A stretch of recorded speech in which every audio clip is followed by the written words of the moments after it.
Selamat malam profesional muda GMS Jabodetabek. Selamat datang di acara Bicara Tentang bersama dengan saya, Mariana, sebagai host malam hari ini. Pembicaraan malam hari ini kita dedikasikan khusus untuk belajar tentang saham. Teman-teman kan kemarin udah belajar nih, udah memilih nih mau investasi apa ya, bagaimana ya supaya kita bisa mengelola keuangan dengan bijaksana. Nah, malam ini khusus didedikasikan untuk bicara tentang saham aja. Dan pembicaranya pun seorang yang sudah sangat berpengalaman 20 tahun lebih di industri saham.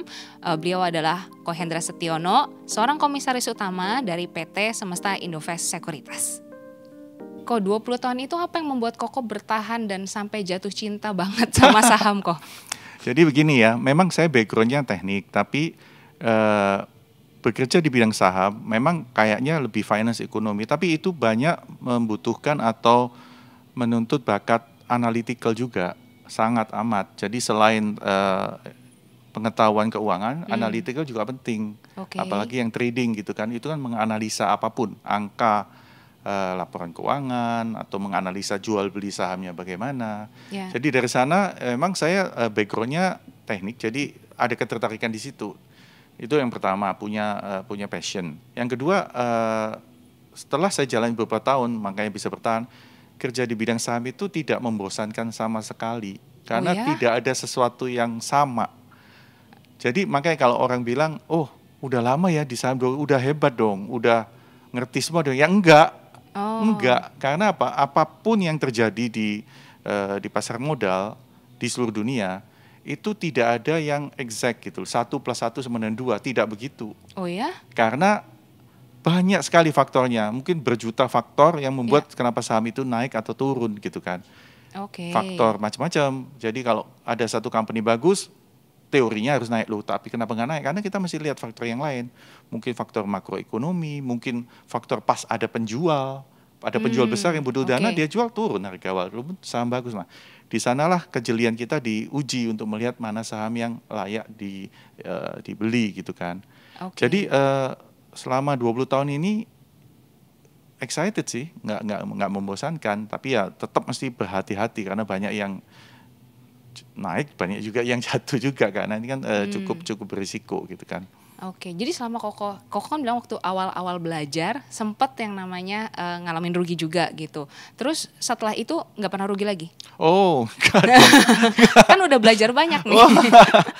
Waduh, nggak ada yang namanya orang investor saham ya, mau sampai 50 tahun pun pasti ada ruginya. Nggak mungkin untung terus gitu, nggak mungkin 100% rate-nya lah.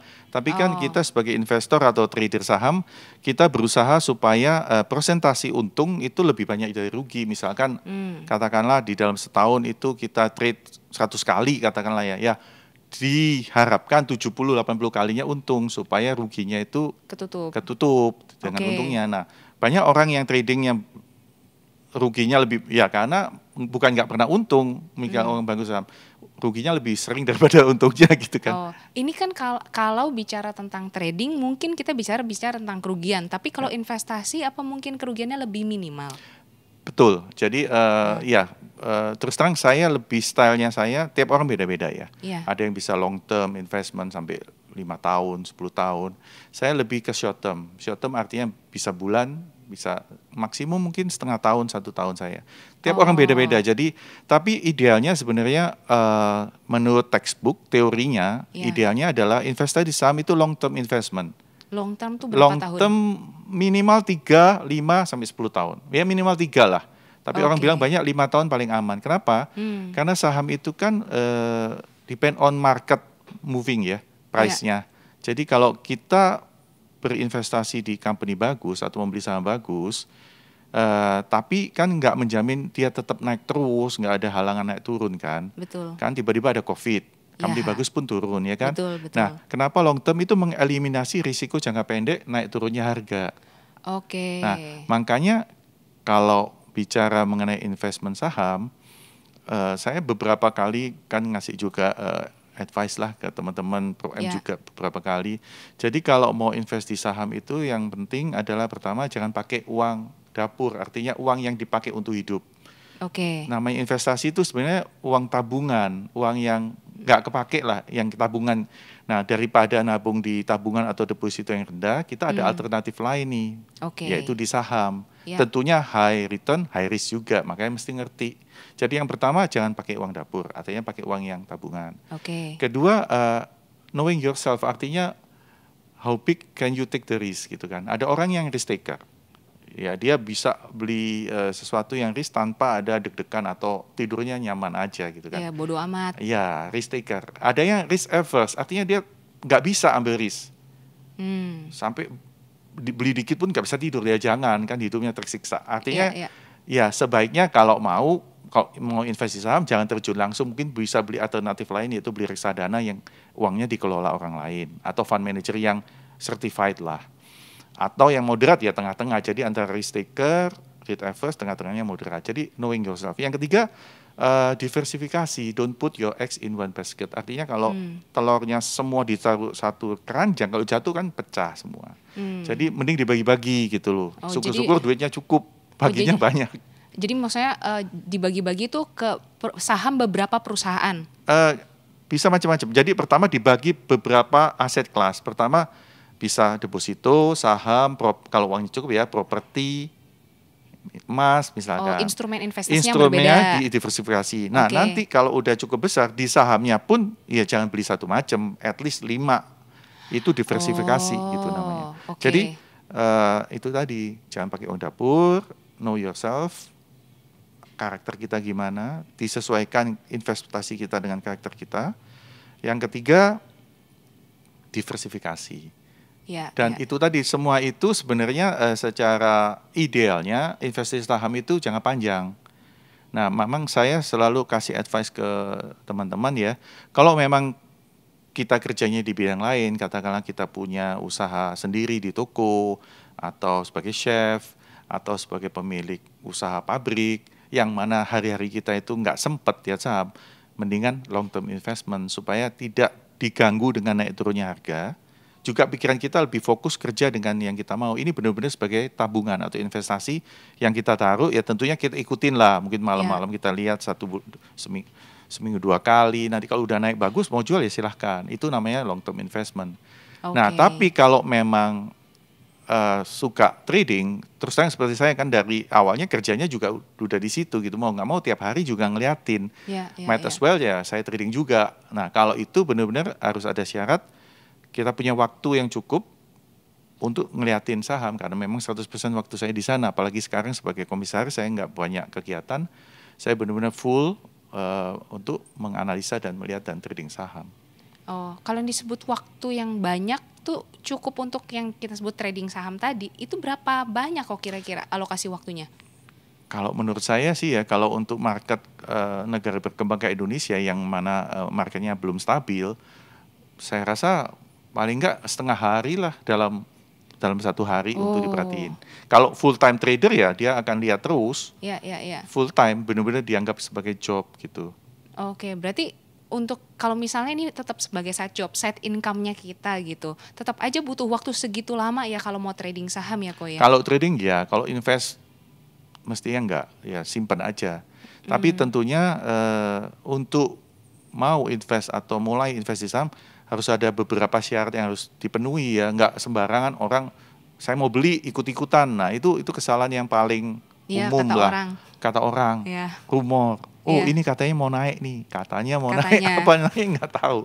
Jadi minimum requirement tetap ada. Jadi menurut saya kalau mau investasi di saham, kita harus punya investasikan waktu kita dulu untuk belajar sebelum mulai. Untuk belajar apa kok? Banyak sih sebenarnya, tapi kalau memang suka itu enjoy, kayak saya belajar sendiri bisa gitu loh, sambil kerja di properti saya belajar sendiri, saya baca-baca buku sekarang banyak lah. Jadi yang pertama perlu tahu mengenai corporate finance, yaitu keuangan perusahaan. Kenapa perusahaan disebut bagus, sehat, modalnya berapa, untungnya berapa. Ini contoh, ini fundamental daripada company. Ya.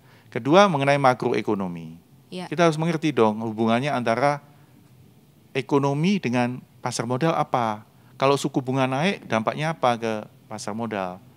Itu ada pengaruh ya kok ya? Sangat. Jadi namanya keuangan itu semua mempengaruhi. Jadi investasi Oke, saya lanjutin dulu ya. Ya. Jadi belajar mengenai corporate finance, belajar mengenai makroekonomi. Nah, satu lagi yang nggak bisa dipelajarin itu kayak intuisi, ketajaman, insting kita itu bisa dapat dari pengalaman saja. Makanya banyak orang yang belajarnya sama, kata kita berdua nih ikut les sama, ngeliatin sama, tapi nanti hasilnya belum tentu sama. Hasil dalam arti return yang kita investasikan untungnya berapa. Karena seperti saya bilang tadi, main saham atau investasi saham itu adalah art. It's not technical things gitu. 1 + 1 pasti 2, nggak bisa. Kenapa?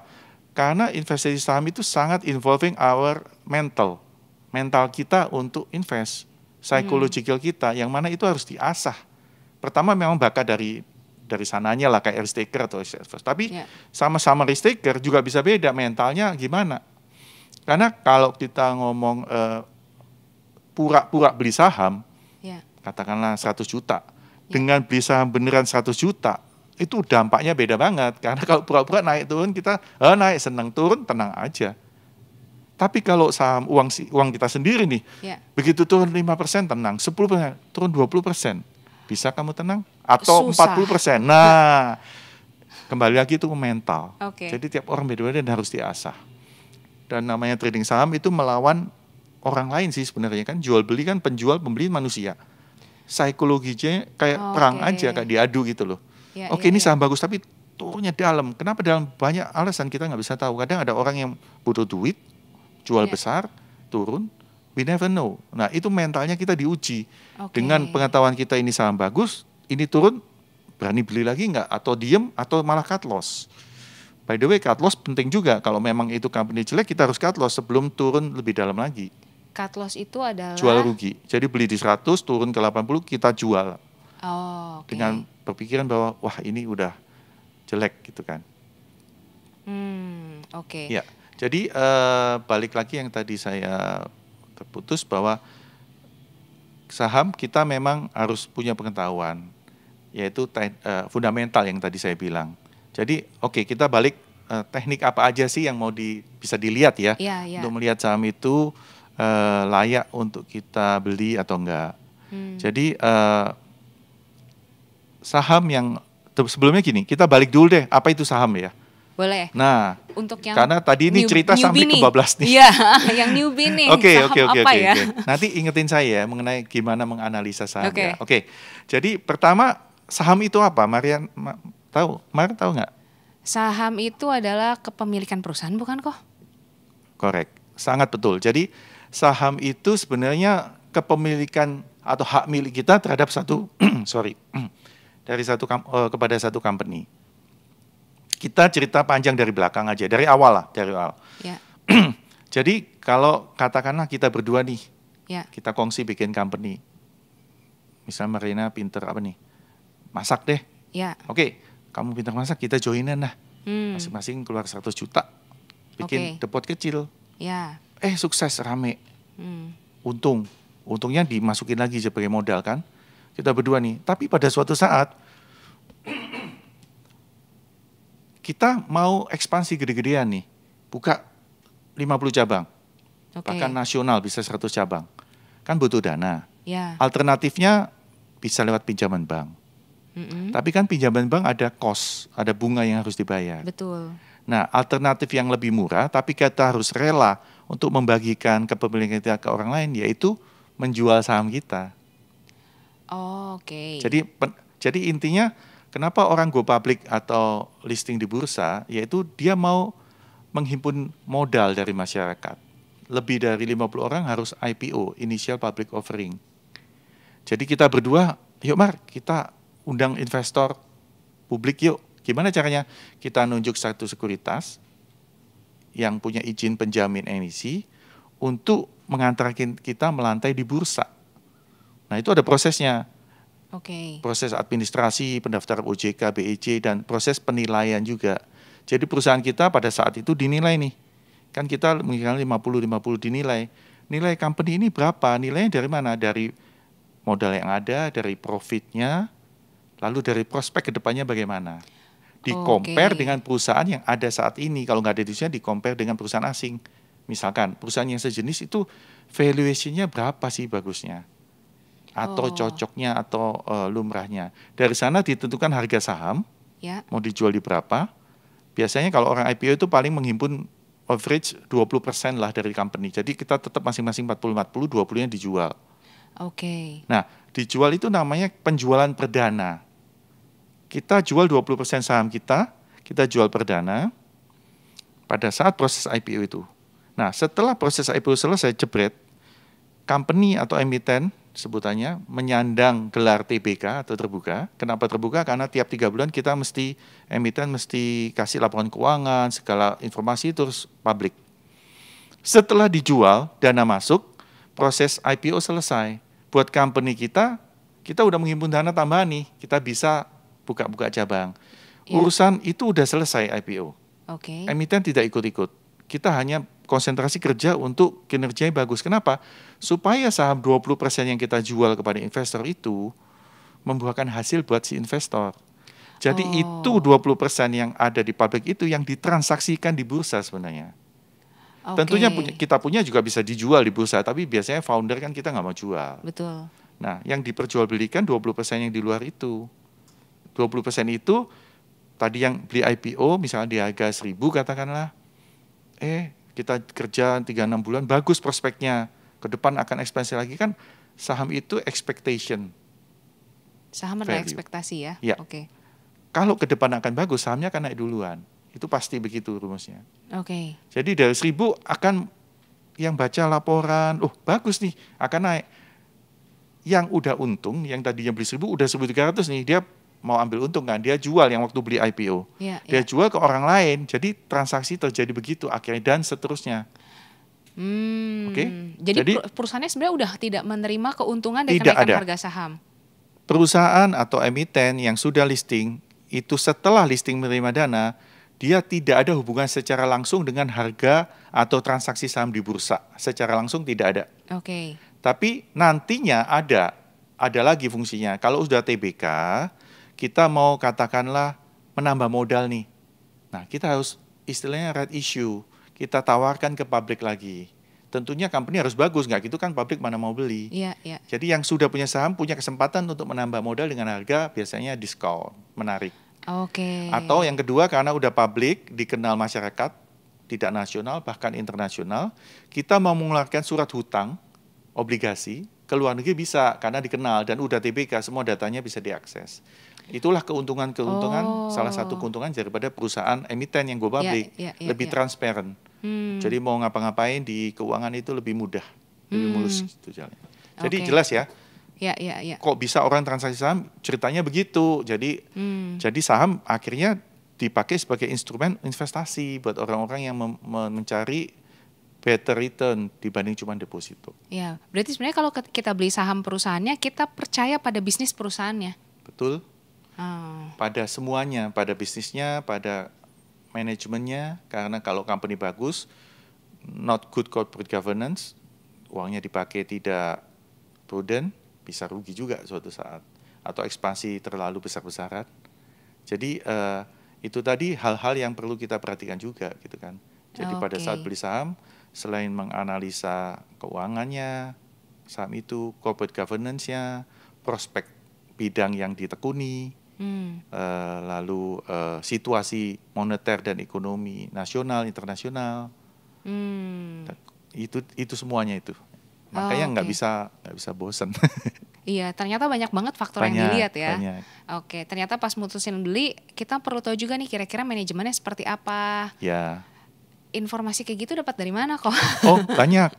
Kalau public company sih pasti dia kan menginformasikan ya kalau ada pergantian manajemen atau bahkan mau buka cabang, mau ekspansi, itu semua harus dilaporkan. Jadi segala aktivitas perusahaan itu sebenarnya bisa kita dapatkan dari berita gitu. Dari berita, dan berita sekarang cepat, ya kayak media sosial, bukan media sosial, kayak berita-berita online itu cepat sekali. Begitu dia public expose namanya, dia di press release, langsung udah disebar kemana-mana. Jadi semua orang udah terima beritanya. Paling 1 jam lah paling dari berita diumumkan. Jadi dari sana kita bisa tahu gitu. Oke. Nah ini masuk ke analisa yang fundamental itu Nah, bukan oke. Jadi kalau fundamental itu kita menganalisa keuangan daripada company itu sendiri. Laporan keuangan yang kita lihat. Iya, jadi memang at least kalau mau investasi saham paling enggak direkomendasikan belajar untuk membaca laporan keuangan. Pendapatan, biaya, kayak pembukuan lah, pendapatan biaya. Dari sana nanti kan keluar profit before tax, profit after tax atau net profit. Oke. Dari sana nanti dihitung masuk ke modal total company semakin besar. Nah, analisa untuk saham ada dua sebenarnya. Ada yang besar ya, analisa fundamental dan analisa teknikal. Kalau analisa fundamental adalah itu tadi, melihat angka-angka yang dihasilkan company ini pada saat ini, dan proyeksi manajemen ke depan, 1-2 tahun ke depan, mau kemana bisnisnya. Kalau membaik, ya nanti akan ada yang namanya analis penghitung. Analis ini ada di tiap sekuritas yang besar, biasanya punya analis, menghitung dengan prospeknya, oke, tahun depan kira-kira harga, misalkan saat ini 1.000, prospeknya bisa target price ke 1.500. Nah itu bisa dibaca, itu banyak juga di online, kalau kita investasi saham, ada grup-grup itu, mereka bisa sebarkan dan itu memang disebarkan. Itu secara fundamental. Oke. Kalau secara teknikal itu melihat pergerakan harga saham melalui grafik. Oh, apa tuh kok kayak gimana? Oke, jadi kalau teknikal atau orang yang percaya dengan analisa teknikal itu mengatakan bahwa semua informasi yang ada seputar saham tersebut udah terrefleksi di harga saham, di pergerakan harga saham. Nah dari sana dia menggambar nih, gimana yang disebut support atau murah atau mana yang mahal. Mungkin saya sedikit main-main dengan grafik ya. Iya. Oke, ini lebih terang. Kita sering ngeliatin grafiknya tapi nggak paham sih kok.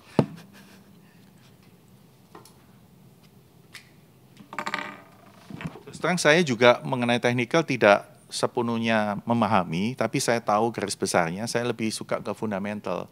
Tapi untuk investasi saham, sebaiknya dua-duanya kita tahu. Ya. Oke. Jadi contoh ada harga saham, pertama flat, habis itu dia naik. Kalau saham naik, nggak mungkin naik terus, pasti dia akan turun. Naik lagi, turun. Ini saya gambar simple ya, supaya gampang ya, flat, naik, turun, naik.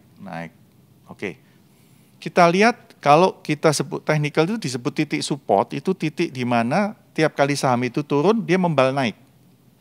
Oke. Oke, jadi ini support 1, support 2, support 3, support 4. Nah, kalau orang teknikal mengatakan bahwa beberapa kali, ini waktu ya, ini timeline ya, ini time, ini harga. Jadi tiap kali dia nyentuh support naik pasti ada turunnya dong, ada yang profit taking. Tapi selama support ini berikutnya itu selalu lebih tinggi dari support sebelumnya, disebut saham ini berprospek naik atau karena bullish. Bottomnya selalu lebih tinggi lagi gitu. Iya, bottomnya lebih tinggi lagi. Bottom yang diciptakan selalu lebih tinggi. Jadi kalau ini ditarik garis, dia trennya kan naik nih. Oke. Ya kan? Kelihatan ya? Iya. Nah, oke. Sedangkan yang ini kita sebut resisten. Tiap kali dia mencapai titik ini, dia turun. Atau bukan titik tiap kali. Mencapai titik ini turun, titik ini turun, titik ini. Tapi resistennya dia kan selalu lebih tinggi. Ini kita sebut saham ini trendingnya naik.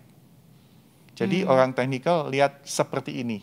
Tapi tentunya dia banyak analisa yang lain. Tapi ini garis besarnya lah untuk awalnya. Jadi orang teknikal itu berfokus pada histori harga saham. Benar.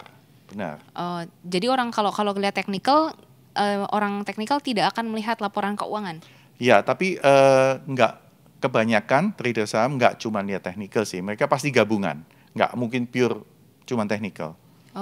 Karena teknikal ini bahayanya kalau di market Indonesia yang belum terlalu efisien, ada namanya bandar-bandar saham. Yang mana company itu jumlah IPO yang sedikit, jadi dia bisa manage harganya sendiri gitu, bisa diatur lah dengan sejumlah uang. Oke. Nah, jadi ini kan bisa diatur sama dia. Ya, ya, Atau ya. digambar dia supaya bagus. Nah, itu yang bahaya. Makanya kita tetap lihat fundamental. Kenapa? Kalau grafiknya bagus tapi kita lihat hasilnya jelek, ini nggak matching, ini nggak benar gitu kan. Apakah harganya real? Tanda tanya. Kalau company-nya jelek rugi terus tapi harganya naik terus kan nggak masuk akal gitu. Iya, Ya, iya. hati-hati gitu kan. Oh, oke. Itu tadi kalau gambaran satu saham bullish ya. Bullish itu artinya naik ya. Bull dari banteng gitu loh. Kalau banteng kan Nanduk ke sama atas. nanduk gitu. ke atas. Kalau sebaliknya kalau jelek itu disebut bearish dari bear. Kenapa bear? Karena bear itu begini, Bener. turun. Bear itu gede, jalannya pelan gitu. Oke. Kalau bearish kayak apa? Kebalikannya. Lihat. Supportnya tiap kali support berikutnya itu selalu berendah. Jadi dia punya tren turun. Nanti dia akan baca, oh akan turun kemana lagi kira-kira. Kayak begitu. Oke. Kalau technical itu ada batas tahun historical yang dilihat nggak sih kok? Ya semakin panjang semakin bagus. Tapi kalau terlalu panjang juga nggak relevan juga. Company kan juga berubah sebenarnya. Oh, jadi mungkin rata-rata kayak 3 tahun sampai 5 tahun Ya, gitu ya? ya. Oke. Untuk analisa fundamental, saya akan coba bawa 2 rasio yang paling mudah, yang paling simpel, yang biasanya sering dipakai. Yaitu satu price earning ratio, yaitu membandingkan harga saham saat ini dengan earning per share. Itu PER. Satunya PBV, price to book value. Oke. Saya ulangi ya. Oke, jadi di balance sheet atau pembukuan kan ada rumusnya assets sama dengan equity ditambah liability. Oke? Tahu ya? Aset sama dengan equity plus liability. Equity itu apa? Equity kan sebenarnya ini modal sendiri. Liability ini hutang. Jadi apapun di satu company kan isinya itu aset. Betul. Dari uang sendiri atau modal sendiri ditambah hutang. Iya. Bener ya? Nah, uang sendiri ini, modal sendiri itu apa? Dari modal di store awal ditambah keuntungan-keuntungan yang tidak dibagikan sebagai dividen yang disimpan. Artinya kan uang sendiri. Ya. Jadi kalau company ini mau dinilai bersihnya berapa, ya asetnya dijual, hutangnya dilunasin, sisanya kan ini. Bener ya? Betul. Nah, ini disebut juga book value.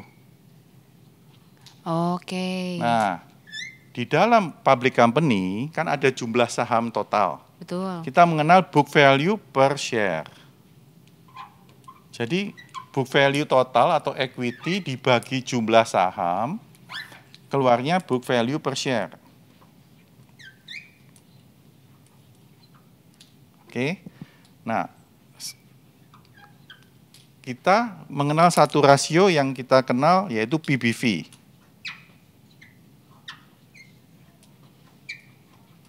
Itu rumusnya adalah price, harga saham saat ini, dibagi dengan book value per share.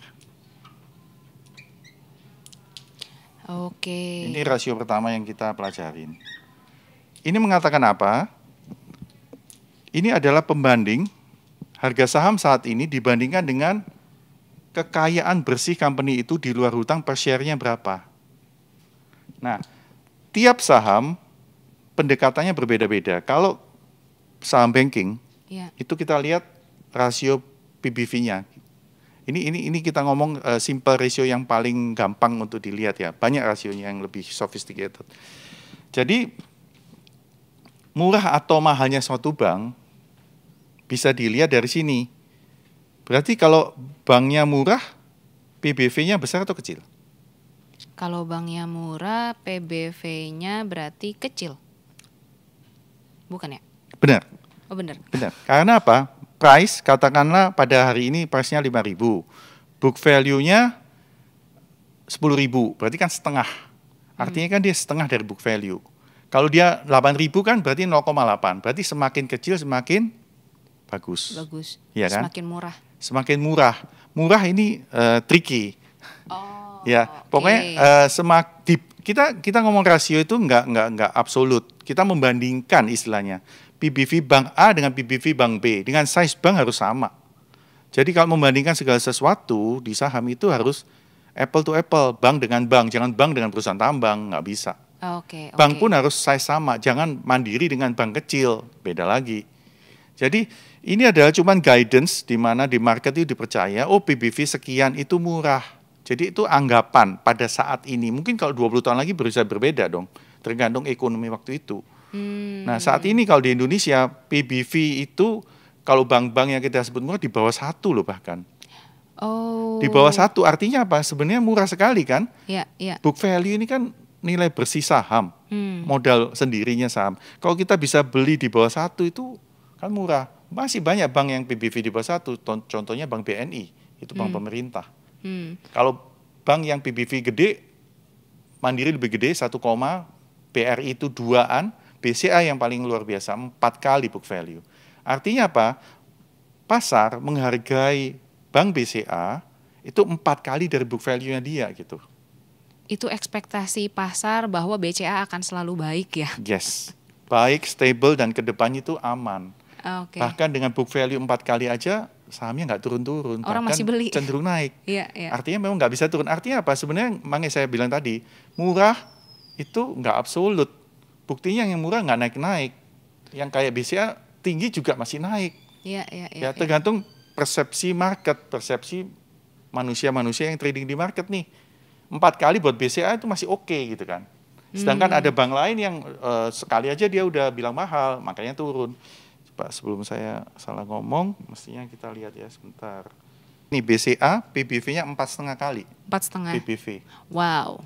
Ya, jadi makanya ini bukan teknik.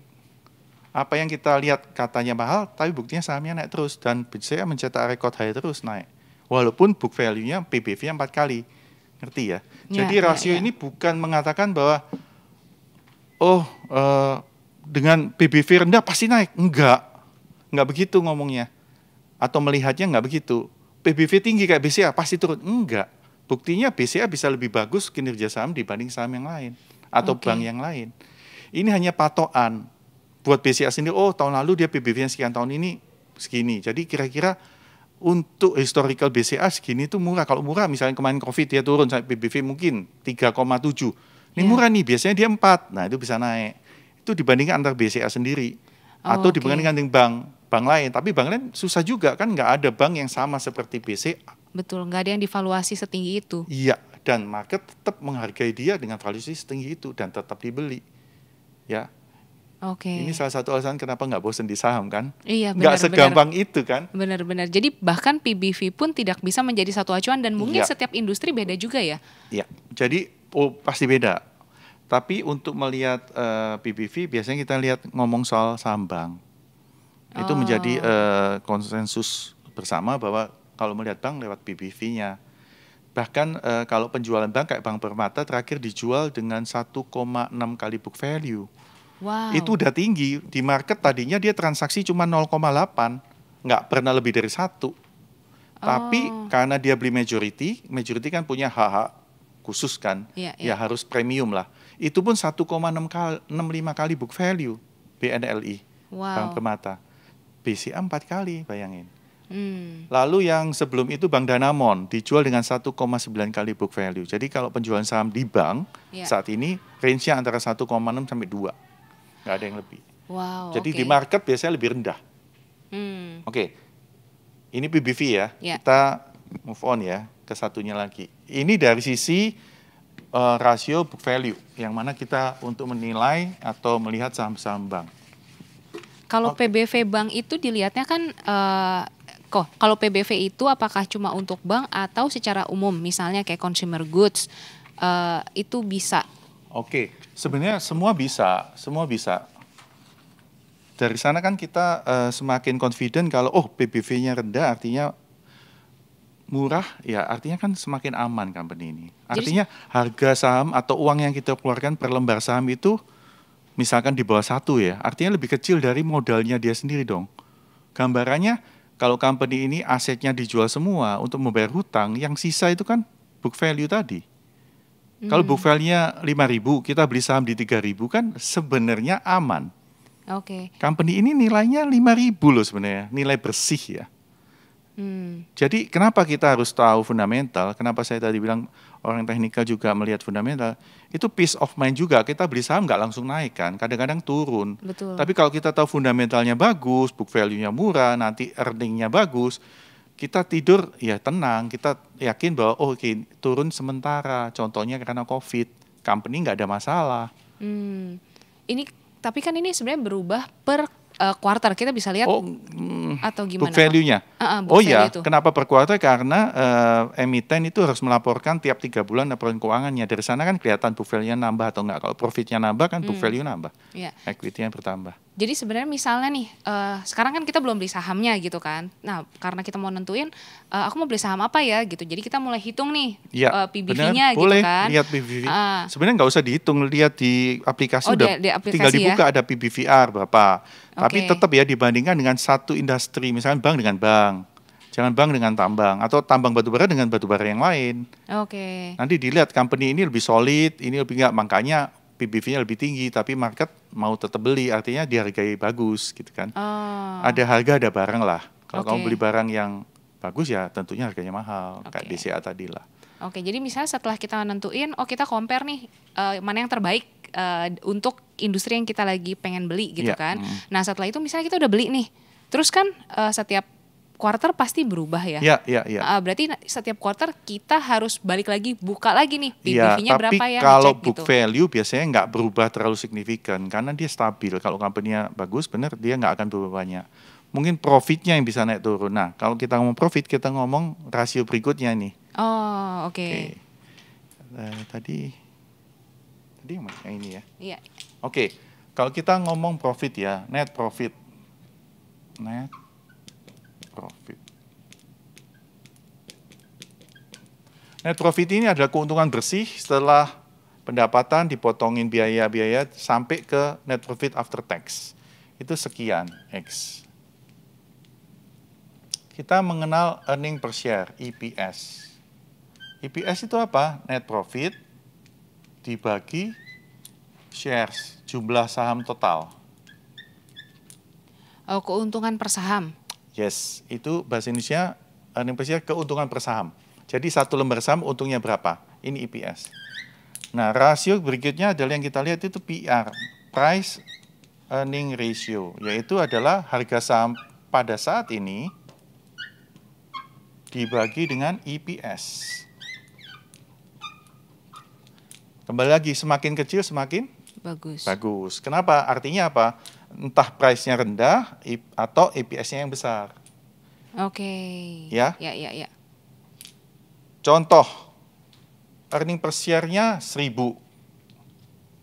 di bawah. Harga saham saat ini kebetulan 1.000 misalkan. Artinya PI-nya berapa? 1. PI-nya 1. By the way, earning per share ini selalu disetahunkan ya. Jadi kalau laporan keuangan 6 bulan, misalkan dia menghasilkan 50, EPS-nya 100, kita kali 2.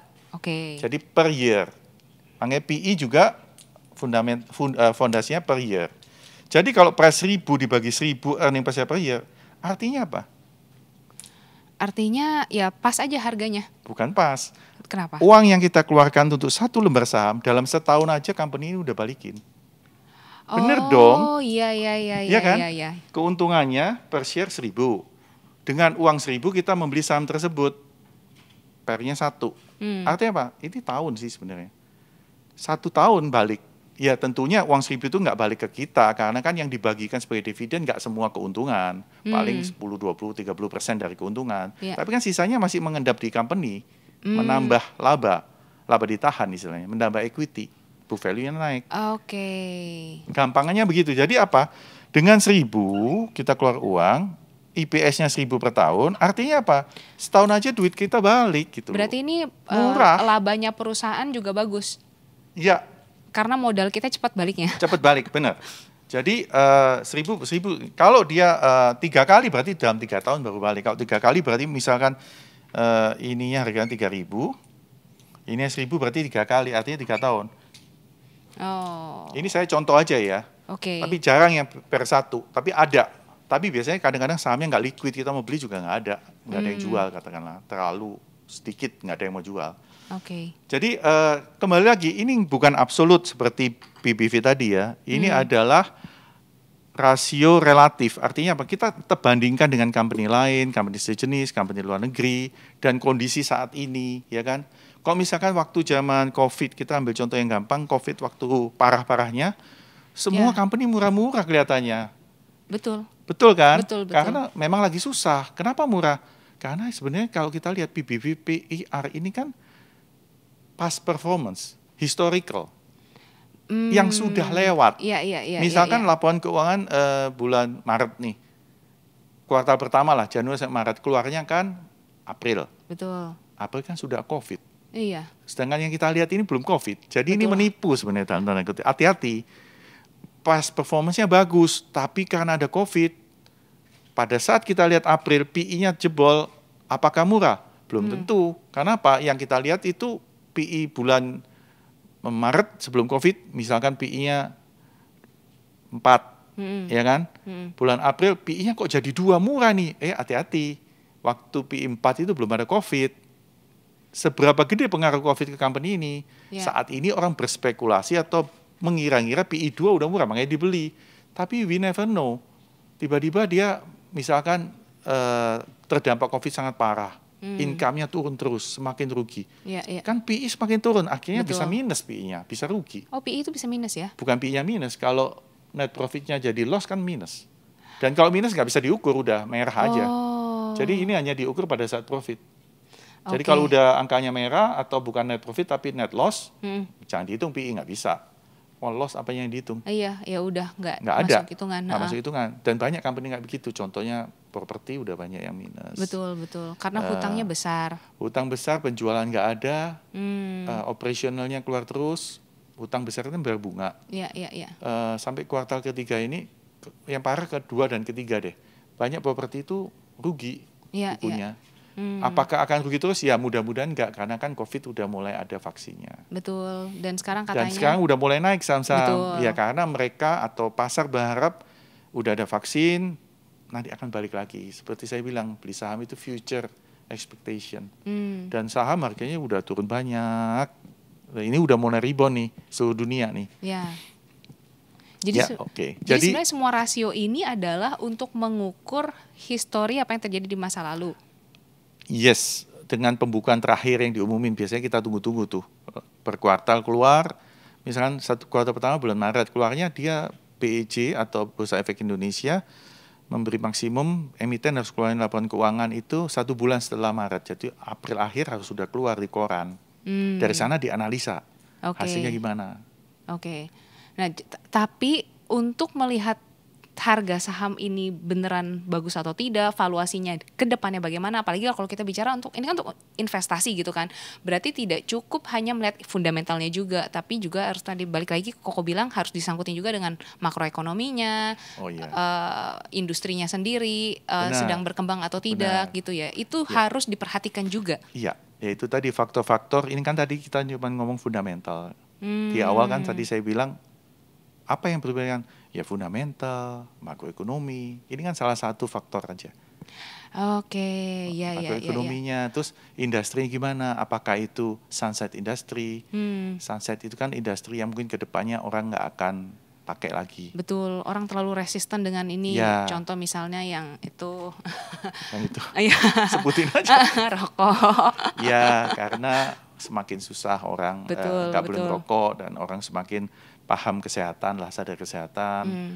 Lalu industri-industri yang mining. Tapi tergantung miningnya apa. Kalau coal mungkin karena banyak resisten dari polusi, environment. Lalu kalau oil mungkin masih panjang sih, tapi kedepannya kan ada mobil listrik. Betul. Nah, jadi pelan-pelan oil akan tinggalkan, tapi mungkin kalau dari hari ini mungkin masih 50 tahun lagi kali ya. Ya, jadi kita mungkin kalau ngelihat yang lebih ke makronya itu kita harus lihat balik lagi ke tujuan kita nih, kita mau investasi sahamnya berapa lama sih gitu ya Ko ya? Nah, itu tadi sebenarnya idealnya jangan panjang. Kenapa? Kalau misalnya contoh nih gampang aja COVID kan turunnya parah nih. Ya. Tapi kan ada solusinya. Jadi kalau kita ngomong 5 tahun, mungkin di grafik 5 tahun COVID itu kelihatan sedikit aja jeblok naik lagi. Kalau kita lihat 6 bulan memang ngeri kan, waduh turunnya kayak begitu. Ya. Nah itu kenapa saya bilang kalau mau investasi saham itu perlu pengalaman. Itu yang membedakan orang newbie atau baru main saham atau invest saham 1-2 tahun dengan yang 10 tahun, 20 tahun. Karena yang 20 tahun udah melewati beberapa kali krisis. Dan asal nggak perang saja, krisis itu akan rebound tergantung berapa cepat. Biasanya kalau yang baru kena krisis, ketakutan jual rugi, tapi yang udah berpengalaman justru siap-siap untuk membeli. Ini all kinds of crisis ya. Jadi kan Semua. sekarang kan COVID-19. Ya. 2008 kita nggak terlalu berdampak segitunya, tapi beberapa industri yang kena parah karena 2008 lebih ke Amerika ya. Betul. Nah itu berarti patternnya, maksudnya kalau dalam situasi krisis seperti itu, apakah mirip yang dimana orang-orang tuh, berarti kan kalau harga turun, orang sibuk jual sahamnya, betul nggak sih kok? Oke, jadi gini, secara garis besar memang krisis sama, pasti kalau ada krisis pasti turun duluan. Karena kalau belum turun pasti orang yang tahu ini bakal nanti rebound juga jual dulu, karena apa? Lebih baik saya jual di 5.000 nanti di 2.000 beli lagi kan, daripada kita pegangin terus sampai 2.000 nanti balik 5.000. Iya.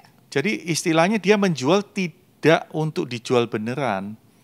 Dia mau jual dulu untuk membeli di bawah yang karena lebih murah ini belum nanti turun.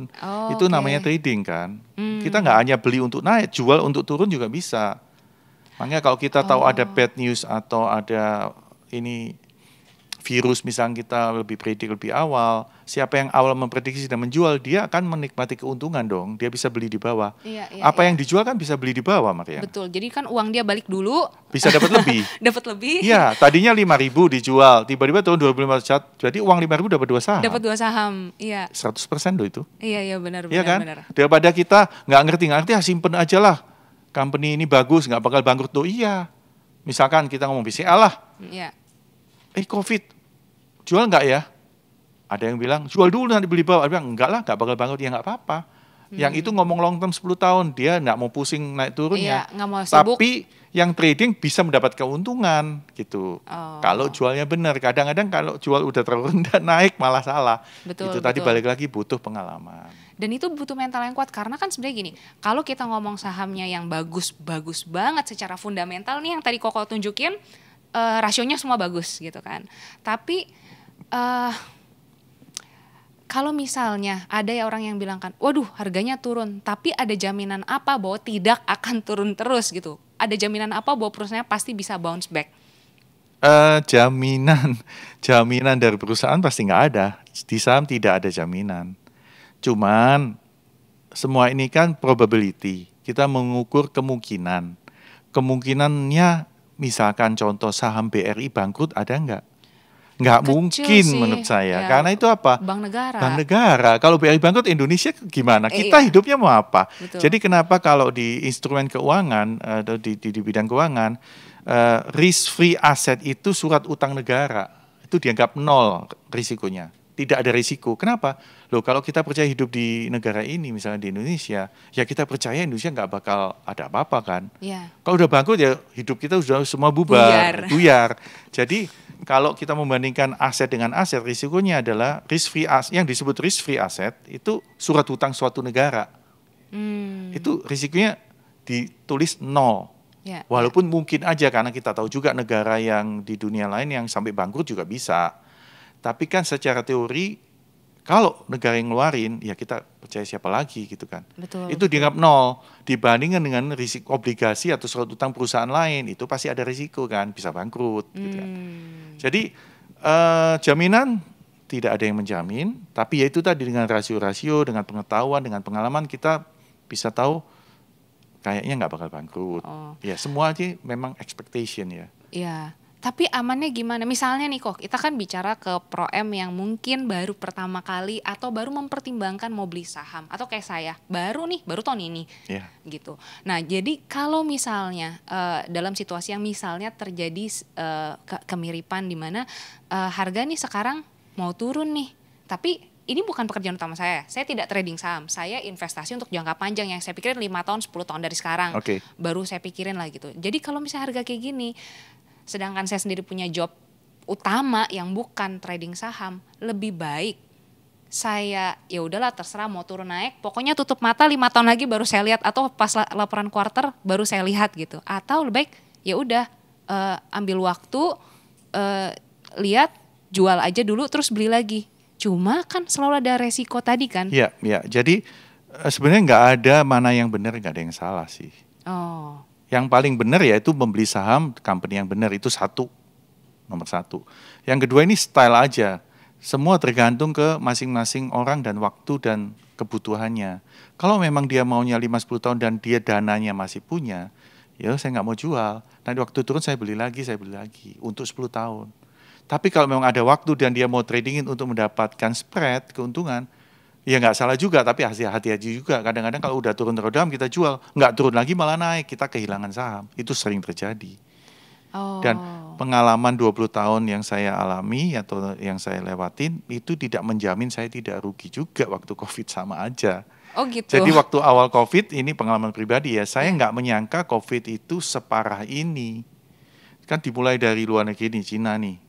Saya pikir waktu dulu flu burung, nah makanya ini faktornya banyak. Pengalaman 20 tahun nggak cukup, mungkin 50 tahun juga nggak cukup. Waktu flu burung itu kan terkonsentrasi di Hong Kong dan Cina. Betul. Nggak sampai Indonesia, ada dikit. Ada dikit sekali. Bahkan nggak ada urusannya dengan ekonomi sama sekali, tidak. Betul. Yang masalah mungkin Hong Kong, turisnya berkurang, tapi nggak menyebar. Waktu mulai turun di luar negeri, ya kan, Indonesia kan belum turun, saya masih tenang, turun dikit malah saya beli. Jadi awal Maret saya beli karena saya berpikir seperti yang lalu, ini turun cuma sebentar lah, habis itu naik lagi karena SARS tidak ngaruh apa-apa ke ekonomi, apalagi global ekonomi. Sudah beli banyak, nggak taunya kejadiannya berbeda dengan apa yang kita ekspektasikan atau malah kita bayangkan. Turun lagi. Parah, seluruh dunia turun, akhirnya memukul ekonomi. Yang mana tadinya Indonesia tenang-tenang, ada COVID juga, hancur juga, nggak luput. Akhirnya ya rugi besar. Saya cut loss, tapi ya mungkin karena pengalaman, saya kan udah ngalamin, atau kita udah ngalamin krisis ini berapa bulan, dan kita ngikutin juga perkembangannya. Oh, vaksin mulai temukan, nah mulai berani nih, beli lagi di bawah. Beli lagi di bawah, sampai naik, dan sekarang ini udah bullish fase bullish loh. Udah hampir saham-saham itu balik sebelum COVID di Maret. Nah, buat kita yang paling penting adalah itu tadi pengalaman, dan jangan sampai rugi kita itu menghabiskan modal kita. Kalau udah habis gimana cara balikinnya? Iya, nggak ada. Ya puji Tuhan yang rugi kemarin ini sekarang udah balik. Iya, atau ya jangan dijual. Kalau perusahaannya bagus. Mentalnya kuat nggak? Karena lihat ada yang turun lebih dari separuh loh, dari 1.000 ke 300 gitu. Iya. Ya nggak apa-apa kalau mentalnya kuat, tahan, jangan diliatin. Iya. Tapi biasanya makanya kenapa kita beli yang blue chip, company bagus, memang dia naiknya nggak signifikan dalam sebulan, 2 bulan berapa puluh %, tapi stabil, turunnya juga nggak parah. Yang saya bilang tadi lebih dari separuh itu yang company middle class atau small cap company. Turunnya bisa parah, tapi reboundnya juga cepat. Nah, tergantung, makanya kita mesti menentukan kalau orang yang udah mau main saham tapi risk taker atau risk appetite-nya itu nggak terlalu besar, ya beli blue chip lah. Yang stabil, pelan-pelan naik kayak BCA, naiknya Telkom, naiknya pelan-pelan tapi stabil dan turunnya juga nggak parah. Kalau yang second liner kayak properti second liner itu turunnya bisa 50%, tapi naiknya cepat juga kalau memang market lagi bullish. Jadi itu sifat-sifat atau karakter tiap saham beda-beda dan pasti dilihat. Balik lagi, high risk, high return. Iya. Low risk, low return. Yang low risk apa ya? BCA, Telkom, BRI, low risk. Tapi ya returnnya pelan. High risk, high return. Biasanya saham komoditas itu. Karena begitu naik turunnya juga cepat. Oke. Jadi ini sebenarnya baik lagi ya. Kita mau beli jenis saham apa aja. Balik lagi ke profil diri kita lagi. Ya, dan trendingnya pada saat itu apa. Kalau trendnya memang lagi, sekarang nih contoh. Yang lagi hot nih dalam sebulan ini atau 2 bulan, nikel. Kenapa? Karena Tesla kan lagi naik daun nih. Betul. Electric vehicle, mobil listrik. Dia butuh baterai banyak. Ini kalau berkembang dan benar-benar seluruh dunia berkembang, baterai itu bahannya ada nikel, ada timah. Nikel naik banyak. Terus saham-saham kita yang nikel juga naik banyak karena ada berita Tesla mau bikin pabrik di sini, walaupun itu baru wacana. Iya. Tapi sahamnya udah naik. Contohnya Aneka Tambang dari 700-an sekarang udah 1.200 dalam sebulan kalau nggak salah. Nah, jadi kita harus ngikutin tren-tren begini, terutama yang trader ya. Kalau yang long term ya sudah. Kalau trader begitu. Jadi nggak bisa dipukul ratakan, harus A atau B tindakannya. Nggak bisa, lihat kondisi masing-masing. Oke, iya. Paham. Jadi kita juga mesti hati-hati pada, ada beberapa saham, ini kan kita lagi bahas yang fundamental. Kita bahas saham yang kata orang, apa sih namanya? Bandar, kata Koko tadi bandar. Kok. Tadi bagaimana kita tahu, tadi setelah kita pelajarin sebisa-bisanya kita deh gitu kan, tentang saham, makroekonomi dan lain sebagainya.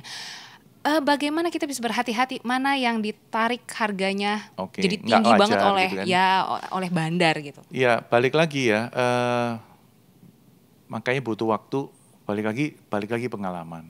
Ya selain kita lihat tadi fundamental, kok nggak matching ya pergerakan harga sahamnya naik terus padahal company-nya kok ruginya malah nambah misalkan. Terus tidak ada perbaikan, tidak ada news yang baik. Kecuali ada news ya, misalnya tahun depan memang dia meledak ya nggak masalah. Nggak ada news, kok naik sendiri, ini aneh, itu perlu dicurigai, itu yang pertama. Kedua, perlu dilihat company-company yang rentan untuk dimainkan oleh bandar, itu biasanya company-company kecil, yang IPO-nya kecil, yang sahamnya nggak banyak, jadi dia bisa gampang membeli untuk naik. Ya, ketiga, banyak dengar kanan kiri lah, kalau kita main saham harus punya network, punya grup saham, di sana dibahas biasanya. Oh ini lagi ada bandar, lagi dikerjain gitu. Jadi hindarilah rumors, tapi nggak ada yang confirm. Semua juga based on rumors. Iya, apalagi orang juga nggak tahu siapa bandarnya ya. Jadi kalau apalagi baru belajar saham, udah janganlah ikut-ikutan. Memang naiknya bisa kencang gitu. Tapi nggak semua saham yang naik kencang itu artinya ada bandar. Tapi memang kadang-kadang ada turnaround story. Kayak misalkan contoh yang paling gampang COVID saat inilah. Awalnya yang paling hancur kan saham apa? Tambang, salah, properti, pariwisata. Oh iya, pariwisata, bener ya. Jadi pariwisata, hotel, airlines. Kenapa? Orang kan nggak terbang, orang nggak tahu kapan dan biaya keluar terus. Iya. 3 ini. Habis gitu karena ekonomi berguncang, banking turun. Yang paling terlambat turun dan paling kuat itu consumer. Kalau di Indonesia contohnya Indofood, Unilever. Kenapa? Orang COVID masih tetap pakai. Betul. Bahkan makan Indomie terus kali ini. Nggak pergi-pergi. Loh serius, laporan keuangan Indofood tahun ini naik. Dari kuartal pertama 2 dan 3 lebih bagus dari tahun lalu. Ya itu membuktikan bahwa consumer good is sebutannya defensive stock. Stok yang fluktuasinya itu defensif. Tapi naiknya juga pelan, tapi turunnya pelan. Indofood turun nggak turun, awal COVID turun. Karena kan orang nggak tahu sampai separah apa. Tapi setelah beberapa bulan, kok terbukti nggak ngaruh, malah dia penjualannya naik, dia paling cepat naik. Jadi dia turun paling lambat dari sisi waktu ya, travel, airlines, banking, properti, habis itu consumer turun. Turunnya dia paling lambat dan nggak terlalu dalam, baliknya paling cepat karena udah ketahuan, setelah 2-3, ada tanda-tanda perbaikan, cepat-cepat consumer naik duluan. Jadi Indofood ini kalau nggak salah sama Unilever paling cepat balik sebelum COVID Maret. Jadi paling dia 2 bulan aja paling krisisnya. Yang lain masih sengsara. Bahkan banking pun, karena apa?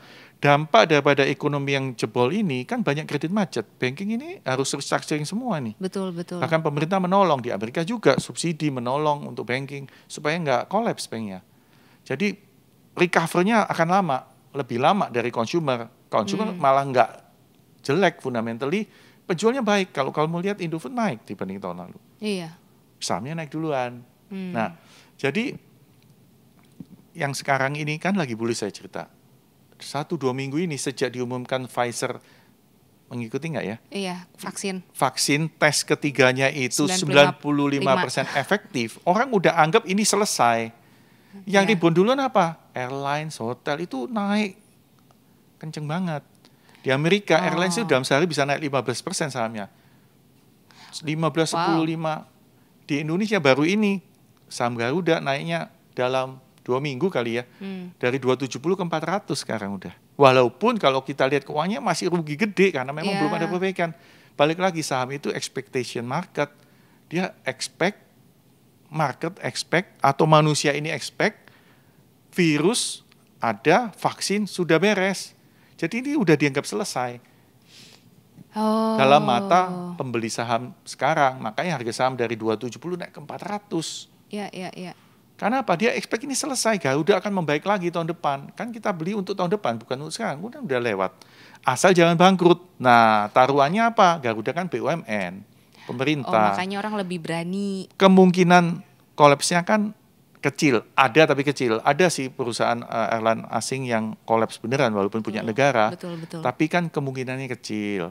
Dan di Indonesia yang terdaftar di bursa cuma satu masalahnya, Garuda. Ya itulah yang diborong oleh market, berbondong-bondong mereka beli. Terlepas dari apakah itu ada bandar atau orang beli banyak, menurut saya ini memang karena didukung oleh faktor kenyataan, berita yang memang ada gitu. Vaksin ini udah ditemuin.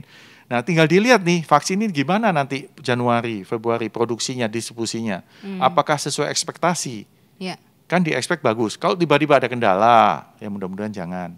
Kalau ada kendala atau distribusinya susah, butuh waktu lebih panjang. Nah, saham-saham yang diekspektasi naik ya bisa aja turun lagi. Karena ini naik udah beyond valuation-nya dia, ngerti? Saat ini kan masih merah kalau lihat bukunya, misalkan betul. Airline. Masih merah, profitnya masih gede, ruginya. Net loss bukan net profitnya gede. Tapi kok sahamnya udah naik duluan karena orang expect ke depan. Jadi itu yang paling penting yang untuk newbie, saham itu lihat ke depan, bukan lihat ke belakang. Jangan lihat, ini bagus, tahun lalu bagus. Oh iya, tahun lalu bagus, tahun depan gimana? Contoh, bea rokok misalkan. Kalau pemerintah ngomong per Januari, cukai rokok naik 50%, walaupun tahun lalu bagus, tahun ini bagus, ya jual semua. Betul. Ya kan? Karena kemungkinan profitnya ini turun. Pasti turun. Penjualan pasti berkurang. Jadi kalau kayak gitu, kok setelah kita belajar kayak gini, terus udah gitu kita misalnya nih ya, udah lewat 5 tahun, kita beli nih kan rencana jangka panjang gitu kan. Kita disiplin nih, tahan mental, harga turunnya tidak terganggu gitu kan. Tapi udah mencapai nih target kita, udah 5 tahun nih. Cara tahu kapan waktu terbaik untuk jual gimana tuh kok? Nanti nyesel, ya naik lagi, kan gitu kan orang. Balik lagi ya, kalau main saham itu tidak ada paling baik, tidak ada paling benar, tidak ada paling salah. Semua itu relatif. Cause kita ini manusia, kita bukan Tuhan. Kita tidak tahu where is the peak of the price. Kita nggak bisa tahu masa depan lah gampangnya. Bener dong? Betul. Kita pikir 5.000 ini udah the best. Nggak taunya bisa 6.000. Karena apa? Ada news lagi. Ya kita we never know. Jadi nasihat saya kalau udah mulai main saham, coba dibuang kata-kata, aduh coba ya. Coba tahu ya misalkan. Aduh nyesel ya. Coba tahu gue udah beli. Lah iya, apa kita tahu masa depan? Nggak tahu. Nah iya, coba tahu. Aku nggak jual, sekarang naik lagi, kok double dari gue jual. Lah iya, karena kita manusia biasa, tenang aja, jadi jangan terlalu stres. Makanya saya bilang, nggak ada paling benar atau paling salah. Artinya, apalagi terutama mengenai harga ya. Pokoknya kalau sudah untung, kita harus punya target nih. Saya mau untung saham ini kalau dalam waktu 3 bulan target 10% misalnya. Tercapai dan kita lihat nggak ada berita, mau jual aja. Kalau mau naik lagi jangan nyesel, cari yang lain lagi, kan saham banyak. Apalagi kalau udah 5-10 tahun, kalau mau targetnya 1 kali lipat, ya sudah. Terus kalau waktu udah 1 kali lipat, mau jual. Nah ini kita perlu kebijaksanaan juga. Ke depan ada good news lagi nggak? Ada prospek lagi nggak? Kalau ada ya nggak usah jual. Kalau memang tidak ada dan tercapai, jual aja udah merem. Udah untung 100%, oke lah. Mau naik lagi, ya nggak apa-apa. Harus legowo. Makanya jangan serakah. Jadi itu tadi menjawab ya. Tidak ada yang benar, tidak ada yang salah. Karena kita manusia biasa, kita nggak tahu future. Yang tahu cuma Tuhan kan. Betul. Mau ada apa ke depan, bahkan COVID pun kita nggak tahu. Saya aja yang pengalaman nggak kena tahu COVID dan tidak juga. menyangka. Nggak menduga. Kadang, oh ya pasti ada COVID. Tapi separah apa? Nah itu kan faktor juga. Betul. Jadi we never know lah. Kita nggak bisa tahu semuanya. Apalagi ke depan, nggak mungkin kita bisa baca. Kita manusia biasa. Pokoknya udah untung jangan nyesel. Nanti kalau udah jual naik lagi jangan nyesel, tuh stres. Waduh coba gini, coba nggak jual. Iya, selalu bilang aduh Itu andai. coba ya kalau udah mulai masuk saham, kata-kata itu tadi pelan-pelan dibuang dari mulut. Coba aku nggak jual, double. Lah iya, kamu tahu nggak bakal double? Nggak tahu kan? Ya udah jangan disesalin.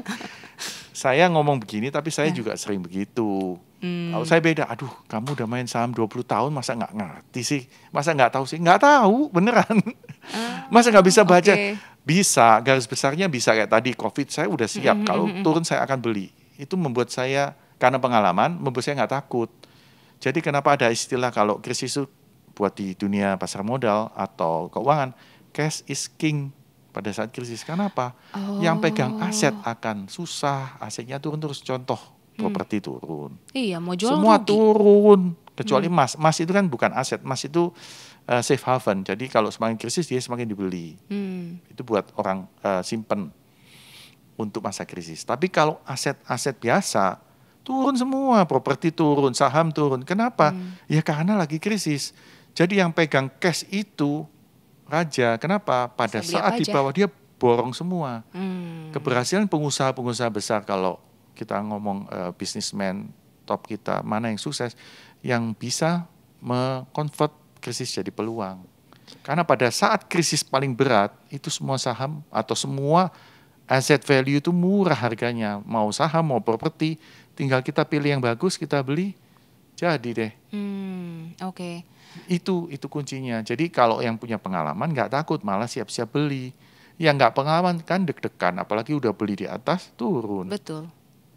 Apalagi yang baru pertama kali coba, waduh gimana nih? Ya makanya untuk belajar, jangan langsung mendadak size besar atau size kita, coba dulu 10% dari uang kita yang kita mau invest. Latihan, pelan-pelan lah, jangan cepat-cepat mau cepat kaya. Memang di saham itu dikenal greed and fear. Itu yang perlu di balancing. Greed itu serakah.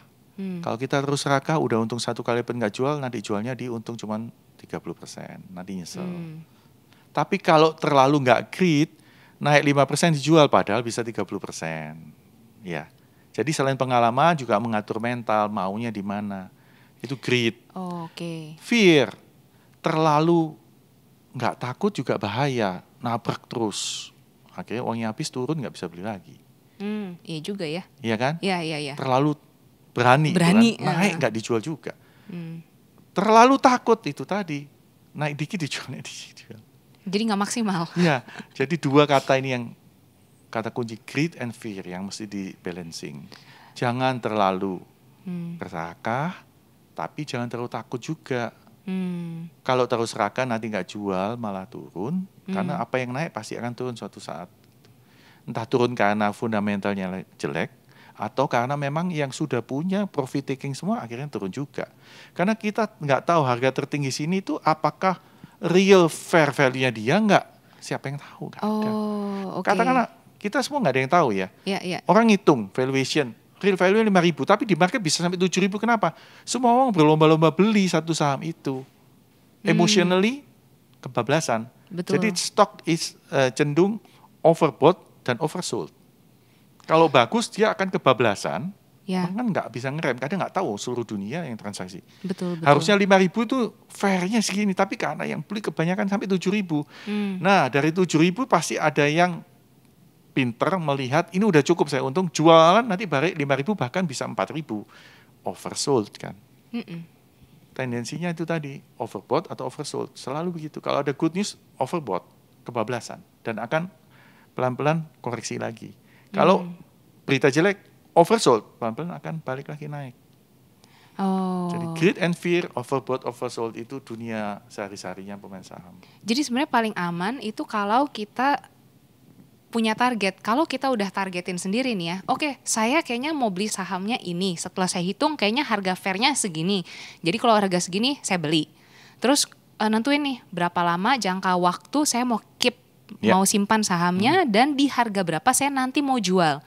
Itu paling aman kali ya Ko ya? Apa barometernya kita Iya, nih gitu. iya, paling aman dan paling comforting buat kita juga. Kita kan seperti tadi, kita nggak tahu, kita nggak bisa tahu mana yang tertinggi, mana yang terendah. Jadi kalau memang udah puas dan tidak ada berita baru lagi, memang begitu aja, mau jual ya silakan dan jangan disesalin, itu yang paling penting. Ya, oke. Jangan ada penyesalan lah ya. Iya, itu paling penting. Dan paling sering orang main saham atau investasi menyesal. Aduh, coba saya tahu ya, coba kan nggak tahu. Iya, benar-benar.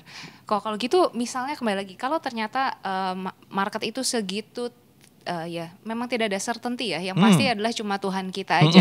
Iya, Nah, benar. kalau gitu, untuk misalnya saya mau nabung yang beneran jangka panjang nih, misalnya pensiun, kita ngomongin pensiun kan bisa 20-30 tahun lagi dari sekarang gitu. Apakah aman kalau kita mempercayakan ya dana pensiun kita, maksudnya dengan membeli saham satu perusahaan atau ya mungkin gini, mungkin pertanyaannya dua, saham yang sampai 30 tahun ke depan tetap aman, apakah ada? Itu yang pertama. Yang kedua, lupa saya mau nanya yang kedua apa. Yang pertama dulu deh kok. Oke, nah, kembali lagi jawabannya nggak ada yang pasti. Siapa yang bisa memastikan 30 tahun lagi company yang sebagus apa tetap ada? Nggak ada, Mar.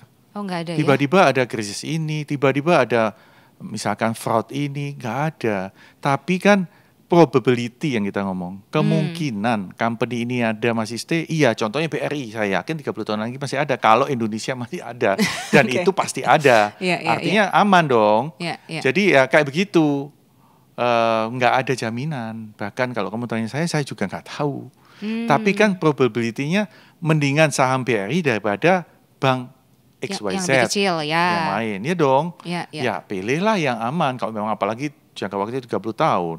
Kan nggak banyak loh company di atas 30 tahun di Indonesia. Kalau di Amerika mungkin ada yang 100 tahun, di sini belum tentu. Ngomong aja 10 tahun aja, kalau 10 tahun masih oke. Masih banyak. Nah, jadi sebenarnya kita terus jangan beli satu saham tentunya. Kalau kita punya uang X amount, paling nggak beli 5 lah. Maksimum, kalau saya pribadi, tiap orang beda-beda. Ada yang bilang 10. Kalau saya lebih suka 5. Karena apa? Kalau semakin banyak, susah merhatiinnya. Apalagi trader ya. Kalau long term investment, nggak masalah kan ditaruh. Dan masing-masing bidang beda-beda. Jangan 10 saham, bank semua ya sama aja.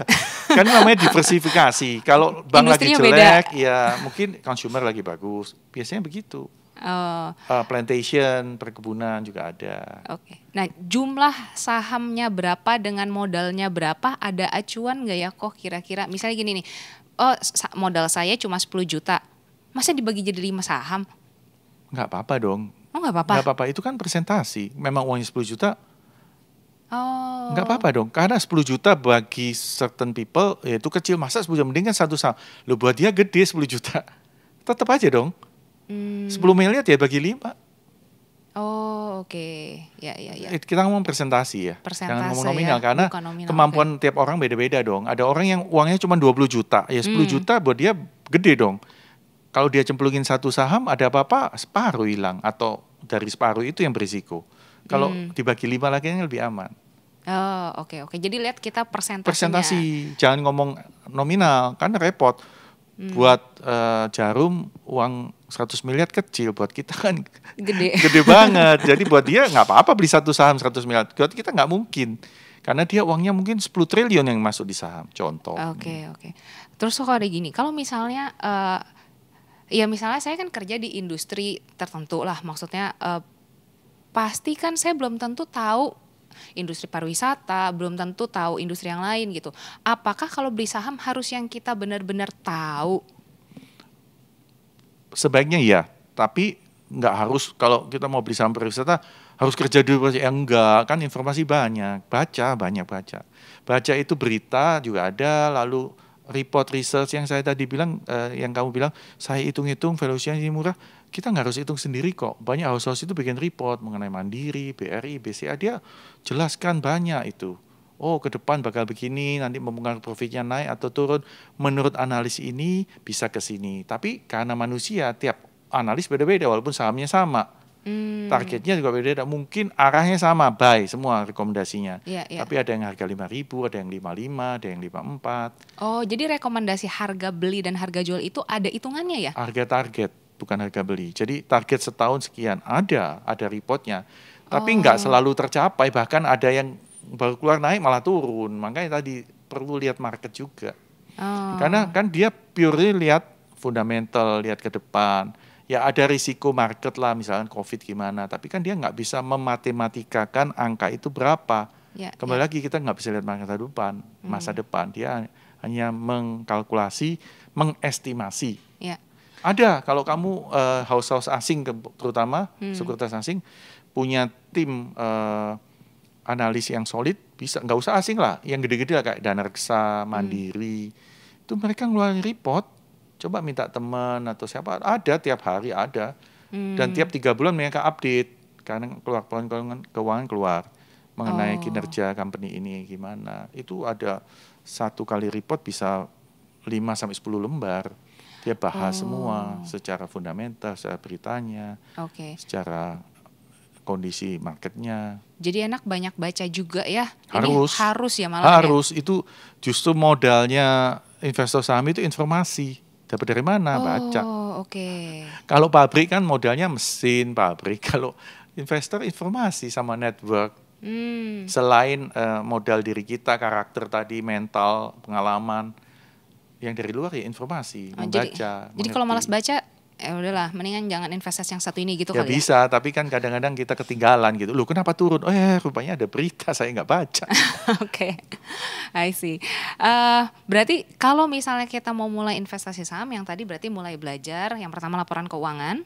Apa nih kalau misalnya step by stepnya? Laporan keuangan yang pertama nih, mempelajari bagaimana cara membaca dan menghitung laporan keuangan. Ya, tentunya kalau sendirian ya susah, mesti ikut seminar mungkin, atau beli buku yang simple. Pasti di sana gampang dia mengerti kok.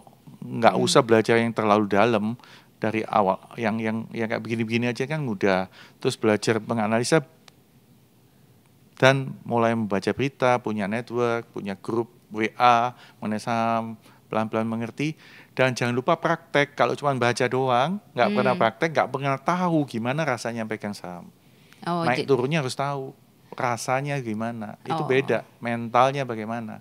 Tentunya coba kecil dulu, jangan langsung misalnya uangnya 10 juta, jangan langsung 10 juta. Coba aja 1 juta dulu. Jangan khawatir, jangan takut nggak ketinggalan kereta. Bursa masih buka sampai kapanpun. Jadi intinya opportunity pasti ada kalau kita siap. Tapi belajar dulu dari kecil. Oke. Berarti kalau sekarang kan kata Koko IHSG udah mulai naik nih gitu. Belum telat dong kalau seandainya baru mau mulainya sekarang. Belum telat kalau memang kondisinya udah membaik, ya ini belum telat pasti. Karena kita belum balik bulan Januari loh harganya, masih bulan. Kalau secara indeks masih di awal Maret, belum sampai Januari. Kalau memang COVID ini selesai dan membaik, pasti saya pikir ya balik lagi normal, masing-masing performance daripada company-nya bagaimana. Dan sebenarnya ada kemungkinan kalau ternyata ini kan sejak COVID semua orang tiba-tiba sibuk main saham ya kok ya, tiba-tiba sibuk investasi di saham gitu. Berarti bisa jadi jangan-jangan setelah COVID kalau keadaan sudah pulih malah bisa lebih tinggi angka transaksinya dibanding sebelumnya. Enggak juga. Enggak. Saya pikir sini udah sama. Karena apa? Berbondong-bondong orang juga tahu ini saham lagi murah. Justru banyak investor saham baru waktu COVID. Kan apa?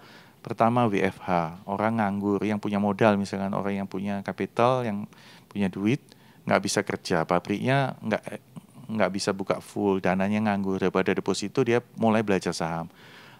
Orang-orang seperti juga. Mariana, milenial, anak muda, dengar, saham lagi murah, semua buka akun. Jadi dalam 6 bulan ini puluhan ribu, bahkan ratusan ribu akun baru dibuka. Balik lagi ya, IHSG sekarang udah balik ke bulan awal Maret masih. Belum Februari. Januari IHSG kita di 6.300, saat ini di 5.500. Masih ada 800 poin indeks. Indeks ini kan mencimritkan harga-harga saham di bursa. Harganya semakin naik, indeksnya akan naik. Ini grafik year to date, Januari sampai sekarang. Paling parah di bulan April tuh. Iya, dipnya jauh sekali ya. Ya, sekarang udah naik banyak kan. Bahkan kalau kita ngomong Amerika, dia sekarang udah record high. Malah record high. All time high, bukan cuma balik sebelum COVID.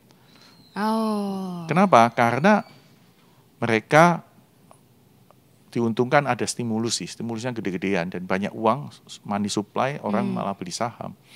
Jadi pengalaman saya mengatakan 20 tahun setelah krisis selalu saham itu akan mencapai rekor terbaru. Biasanya begitu. Oke. Apapun, aset kelas yang lain juga sama, tapi terutama saham kalau saya perhatiin. Dan kalau Amerika tiap kali ada krisis, nanti setelah berapa bulan atau berapa tahun, dalam 1-2 tahun dia akan lebih tinggi dari rekor sebelumnya. All time high. Dow Jones sudah cetak all time high. Oke. Nasdaq duluan. Kenapa? Nasdaq itu kan teknologi. Ya Indonesia nggak punya saham teknologi. Tapi waktu COVID terjadi, justru saham teknologi yang naik gila-gilaan. Kenapa? Contohnya Zoom. Ya, orang yang tadinya nggak pakai Zoom, sekarang semua seluruh dunia pakai Zoom. Betul. Itu sahamnya naik mungkin puluhan kali lipat. Ya kan? Ini contoh paling gampang. Terus online, Amazon. Yang punya Amazon jadi orang terkaya di dunia. Karena apa? Orang nggak berani ke mall, belanjanya online. Betul. Di sini nggak ada sih, belum listed, belum masuk bursa. Oke. Jadi sebenarnya kita masih punya kesempatan banyak ya kok ya. Kesempatan saya bilang masih selalu ada, jangan khawatir. Mungkin ketinggalan tadi kan, waduh kalau tahu saya beli di April. Iya. Nggak ada yang tahu. Orang April yang jual mungkin mikirnya akan turun lagi. Tapi ya itu mesti ngikutin supaya cepat. Kalau kita salah langkah kan kita bisa reverse, beli balik gitu. Kalau memang yakin ya. Iya. Kesempatan selalu ada ya, mungkin nggak kayak sekarang dari bisa lipat 2 dalam waktu singkat karena saham udah kembali gitu. Oke. Nunggu krisis lagi next kalau mau. Tapi kalau nunggu krisis pun tetap harus kita lihat nih. Ini akan kena ke industri mana, ya kan kok? Iya, pasti ada tahapannya. Kalau krisis secara umum ya pasti kena semua lah. Tapi consumer yang paling defensif kan saya bilang. Yang kena duluan ya yang karena ini COVID, virus, orang nggak bisa berpergian ya pariwisata, airlines itu hancur-hancuran harga sahamnya waktu itu. Oke. Wah ini menarik banget sih kok. Apa yang kita omongin hari ini. Makasih banget Ko Hendra. Mungkin ada tips terakhir yang Koko mau sampaikan ke Jemaat Pro M? Oke. Kembali lagi ya, kita tadi ngomong panjang lebar soal yang menarik, soal uang. Iya. Soal gimana kita bisa menabung. Akhirnya kan soal uang. Betul. Nanti melihat kita untuk jadi kepingin punya banyak uang dengan waktu yang cepat pasti. Saya cuma mau ingatkan, jangan lupa kepada Tuhan, balik lagi ke iman kita. Jadi apalagi kalau udah trading saham, kadang orang itu kalau dengan uang mudah lupa diri. Kalau misalkan di market yang bagus, bullish, cepat mendapatkan uang dengan mudah, itu akhirnya kita melenceng daripada kehidupan kita yang benar. Nah itu perlu dijaga, itu perlu dikontrol. Iman kita sebagai orang yang percaya kepada Tuhan, itu harus dikontrol. Memang itu mudah, selalu balikin ke Tuhan. Ini adalah berkat daripada Tuhan. Apapun yang kita lakukan, beli saham yang benar, untungnya banyak, itu balik lagi bersyukur kepada Tuhan. Karena kita nggak tahu masa depan, hanya Tuhan yang memberikan kita blessing itu untuk kita bisa mencapai sesuatu. Jadi jangan terbang lah istilahnya, balik ke bumi, walaupun kita nanti bisa invest saham dengan sukses, bisa 1-2 tahun bisa kaya raya, keuangannya bisa 2-3 kali lipat. Jangan lupa diri lah. Balik lagi kepada iman kita, bahwa semuanya itu balik kepada Tuhan. Dengan begitu kita bisa menjaga hidup kita benar, walaupun berkecimpung di dunia yang seakan-akan materialistis atau uang, tapi kita bisa menapak di jalan yang benar. Kita bisa menjaga kehidupan kita 20-30 tahun lagi hidup di bidang ini tanpa harus menjadi sesat istilahnya, atau tergoda dengan duniawi. Oke. Itu aja. Thank you kok, itu kayaknya yang paling penting deh. Yes, itu message-nya. Iya. Oke, Ko Hendra, terima kasih banget. Oke, sama-sama, mudah-mudahan bisa buat membantu yang lain. Pasti bisa. Terima kasih kok. Thank you. Ya, God bless. Teman-teman Pro M, ini sebabnya loh kenapa satu episode ini didedikasikan khusus bahas tentang saham. Karena ternyata investasi yang satu ini butuh banget waktu kita dan juga segala niat dan energi kita untuk belajar. Karena itu, apa yang di-sharingin malam hari ini semoga menjadi berkat untuk teman-teman. Dan kalau 3 bulan ini kita sudah sama-sama belajar tentang keuangan, harapannya kita bisa menjadi orang yang lebih bijaksana, mengelola berkat yang Tuhan sudah percayakan dalam hidup kita. Yuk, mari mari kita sama-sama memperbaiki keuangan kita bareng-bareng ya.